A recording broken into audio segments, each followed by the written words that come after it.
Fly fishing in the wintertime can be pretty tough, especially if you don't have the right fly. So today I plan on sharing with you one of the most top fly that I fly fish most of the time when I'm on the stream. And it's a simple fly to tie, and it's irresistible to this trout. Alright, let's get into it.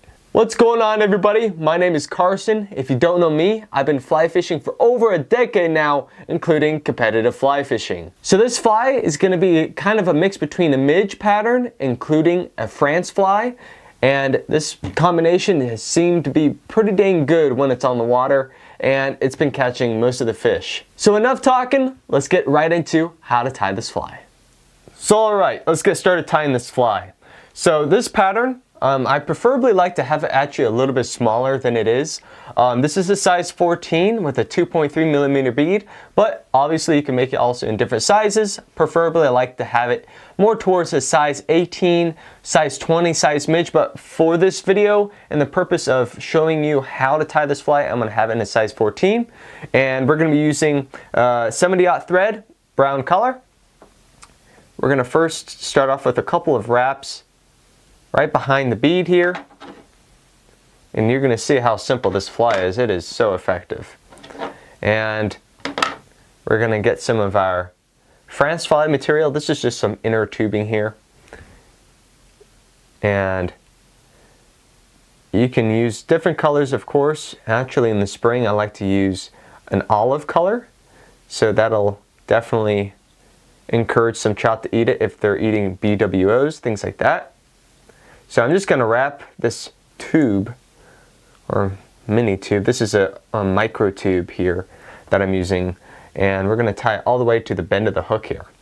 And the only thing we're going to do is just that I like to make sure that this tubing is nice and secure. So I'm going to wrap it again, and I'm going to wrap all the way back up to behind the bead. And the next step, I'm just going to wrap this tube all the way up the hook here. And you're going to be surprised how simple this fly is. I think you know what's going to happen next, maybe, but I don't know. This fly is just so effective, and over the years I just come to realize the more simple the fly is, the better. It doesn't need to be fancy. It doesn't need to have all these flashy colors. It doesn't need to be, I don't know, some unique color to it. I think it's just because of how bland this color is. It's not as vibrant as definitely as my other video. I tied another Midge. It's more of an attractive pattern. You can see the video in the top corner here. And the last fly I tied, it was more flashy, things like that. But in some conditions, I got a lot of comments on it too. And I like to use that fly when nothing else is working. It's more of like a SOS fly, where last resort. This one is more of like a main type fly I like to use on a normal basis, just when these fish are just not interested in the big flashy stuff. They want something natural. And the only thing I'm adding here is some peacock dubbing, and we're just going to add just a little bit of it. And we're just going to start wrapping right behind that bead there. Oh yeah, that's looking great. And then, lo and behold, we're just gonna finish here. And you guys, this is it. That's it. This fly is just so simple. This is a shorter video, but man, I just had to share this with you guys because you guys don't understand. When I got started, I thought the most complicated fly was going to be it. It's going to be the one catching on the fish because no one else is making them. But in all honesty, the more simple the fly is, the better. So before leaving this video, I just want to say really quick on how to fly fish with this fly before leaving.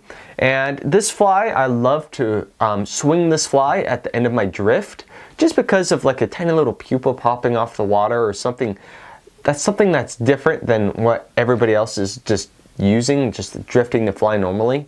I love to use this fly definitely when I'm using a dry dropper system, and either a top tag fly or even a bottom fly if the water conditions are pretty low, or just as a single nymph. And I got a bunch of videos on techniques, things like that, on how I fly fish, things like that, either euro nymphing or upstream nymphing, things like that. But this fly is so deadly, and I can't wait for you guys to try it. Alright, thank you everybody for watching. If you have any questions, please leave it down in there in the comments below. And hopefully I'll be coming out with another video shortly. Alright, thank you everybody for watching. Till then, I'll see you next time. And as always, stay fishy.